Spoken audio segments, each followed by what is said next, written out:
Hello বন্ধুরা, so ভাত বেড়ে নিয়ে চলে এসেছি। তাকে গরম না করতে করতে এদিকে দেখো আমাদের ফ্যানটাও চালিয়ে দিয়েছি।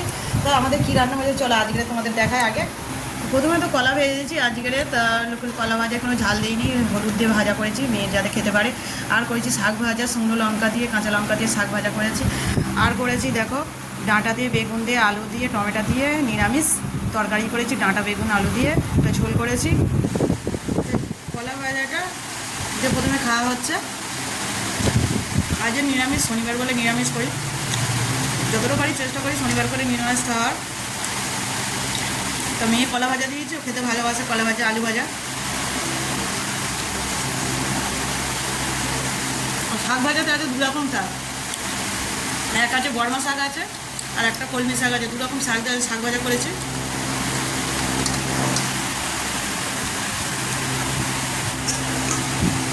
তো এবারে খাচ্ছি দেখো টমেটো দিয়ে বেগুন দিয়ে আলু দিয়ে মাছ নিরামিষ ঝোল খাচ্ছি। তো আমার মতন কারা কারা ভালোবাসে বর্মা শাক ও কলমি শাক ভাজা খেতে কমেন্ট করে জানাবে। তো বন্ধুরা, শাক ভাজা তো আমারও খেতে ভালো লাগে, তোমাদের কেমন লাগে সেটা কমেন্ট করে জানাবে। তো এবার খাচ্ছি এটা দেখো ডাঁটা।